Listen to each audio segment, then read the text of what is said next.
അപ്പോൾ നമുക്ക് ഇഡ്ഡലി റൈസാണ് വേണ്ടത്. അപ്പോൾ 2 കപ്പ് ഇഡ്ഡലി റൈസാണ് എടുക്കുന്നത്.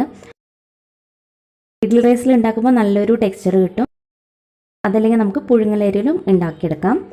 പച്ചരി ഒരിക്കലും ഉപയോഗിക്കരുത്. ഇനി ഇതിലോട്ട് 2 ടേബിൾ സ്പൂൺ ഉലുവയും കൂടി ചേർക്കാം. 1 കപ്പ് അരിക്ക് 1 ടേബിൾ സ്പൂൺ ഉലുവ എന്ന കണക്കിൽ വേണം ചേർക്കാനായിട്ട്. ഇനി നന്നായിട്ടൊന്ന് കഴുകിയെടുക്കാം.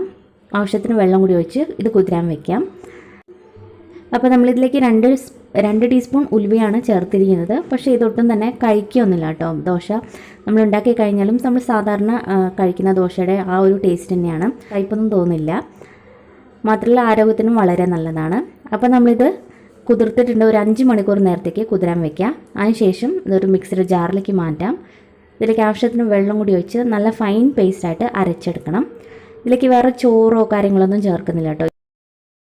ഈ 2 ചേരുവകൾ മാത്രം മതി ഈ ദോശ ഉണ്ടാക്കിയെടുക്കാനായിട്ട്. അപ്പോൾ നമ്മൾ 2 ബാച്ചായിട്ടാണ് അരച്ചെടുത്തിരിക്കുന്നത്. ഇതൊരു പാത്രത്തിലേക്ക് മാറ്റാം. ഇനി ഇതിലേക്ക് ആവശ്യത്തിന് ഉപ്പ് ചേർക്കാം. കൂടെ തന്നെ കുറച്ച് വെള്ളം കൂടി ഒഴിച്ചു കൊടുക്കാം. അപ്പോൾ ജാറ് തന്നെ കഴുകി വെള്ളം ഒഴിച്ചു കൊടുത്താൽ മതി. ഇനി നന്നായിട്ട് തന്നെ മിക്സ് ചെയ്തെടുക്കണം. ഒന്നെങ്കിൽ കൈ വെച്ച് മിക്സ് ചെയ്യാം, അല്ലെങ്കിൽ സ്പൂൺ വെച്ച് മിക്സ് ചെയ്താലും മതി. അപ്പോൾ ഇതുപോലെ നമ്മൾ മിക്സ് ചെയ്തെടുത്തതിന് ശേഷം ഇതിനി 8 മുതൽ 10 മണിക്കൂറെങ്കിലും റെസ്റ്റ് ചെയ്യാൻ വെക്കണം. ഇപ്പോൾ ചൂടുള്ള സമയത്തൊക്കെ ആണെങ്കിൽ ഒരു 8 മണിക്കൂറിനുള്ളിൽ തന്നെ നന്നായിട്ട് ഇത് ഫെർമെൻ്റ് ആയി കിട്ടും. അല്ലെങ്കിൽ പിന്നെ ഒരു 10 മണിക്കൂർ വെച്ചാൽ തന്നെ മതി. അപ്പോൾ നമുക്കിത് അടച്ച് വയ്ക്കാം. ഇതിപ്പോൾ നന്നായിട്ട് ഫെർമെൻ്റ് ആയി വന്നിട്ടുണ്ട്. മാവ് ഒരുപാട് പൊന്തിയൊന്നും വരില്ല കേട്ടോ. ഇങ്ങനെ തന്നെ ഇരിക്കും. പക്ഷേ നന്നായിട്ട് പുളിച്ചിരിക്കും. അപ്പോൾ വീണ്ടും ഒന്ന് മിക്സ് ചെയ്ത് കൊടുക്കുക. ഇപ്പോൾ കുറച്ച് കട്ടിയായിട്ടാണ് ഉള്ളത് മാവ്. അപ്പോൾ നമുക്ക് കുറച്ചും കൂടി വെള്ളം ഒഴിച്ച് ഇത് ലൂസാക്കി എടുക്കാം. അപ്പോൾ നമ്മുടെ സാധാരണ ദോശമാവിൻ്റെ ഒരു പരുവത്തിലാക്കിയെടുത്താൽ മതി. അപ്പോൾ നമ്മളിത് വെള്ളം കൂടി ഒഴിച്ച് ഇതുപോലെ ആക്കിയെടുത്തിട്ടുണ്ട്.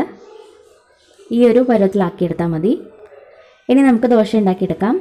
അപ്പോൾ നല്ല ചൂടായിട്ടുള്ള പാനിലേക്ക് നമുക്ക് മാവ് ഒഴിച്ച് ദോശ ഉണ്ടാക്കിയെടുക്കാം. ഇപ്പോൾ നമ്മൾ നോൺ സ്റ്റിക്കിലും ഉണ്ടാക്കാം, അല്ലെങ്കിൽ നമ്മൾ സാധാരണ ഇരുമ്പിൻ്റെ പാനിലും ഉണ്ടാക്കാം. ഇരുമ്പിൻ്റെ പാനിലാകുമ്പോൾ കുറച്ചും കൂടി നന്നായിട്ട് നമുക്ക് ഈ ദോശ ഉണ്ടാക്കിയെടുക്കാൻ പറ്റും. അപ്പോൾ ഇരുമ്പിൻ്റെ പാനൊക്കെ ഉണ്ടെങ്കിൽ അതിൽ തന്നെ ഉണ്ടാക്കാൻ നോക്കാം. നല്ല ഇതുപോലെ ഹോൾസൊക്കെ ആയിട്ട് കിട്ടും. നമുക്ക് കുറച്ച് ഓയിലും കൂടി ഒഴിച്ചു കൊടുക്കാം. ഇനി ഇത് അടച്ച് വെച്ച് വേവിച്ചെടുക്കാം. ഇത് ഒരു സൈഡ് മാത്രമേ കുക്ക് ചെയ്തെടുക്കുന്നുള്ളൂ. അപ്പോൾ നമുക്ക് അടച്ച് വെച്ച് വേവിച്ചെടുക്കാം. നമ്മുടെ ദോശ ഇവിടെ റെഡി ആയിട്ടുണ്ട്. ബാക്കിയുള്ളതും ഇതേ രീതിയിൽ തന്നെ നമുക്ക് ചുട്ടെടുക്കാം.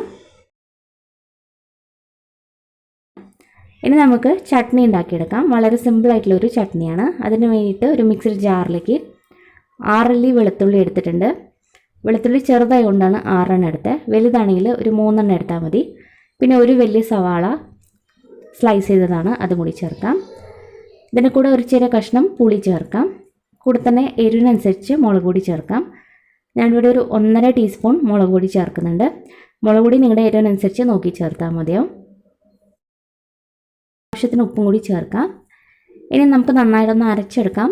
1 ടേബിൾ സ്പൂൺ വെള്ളം കൂടി ചേർത്ത് അരച്ചെടുത്താൽ മതി.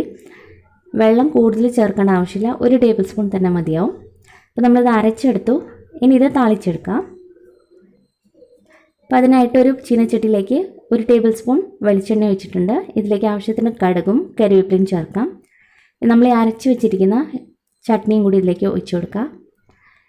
ഇത് നന്നായിട്ടൊന്ന് മിക്സ് ചെയ്തെടുക്കണം. ഈ ചട്നി നന്നായിട്ട് വെന്ത് എണ്ണ തെളിഞ്ഞ് വരണം. ആ ഒരു പരുവാവുന്നത് വരെ മിക്സ് ചെയ്ത് കൊടുത്തുകൊണ്ടിരിക്കുക. ഒന്ന് കുക്ക് ചെയ്തെടുക്കുക.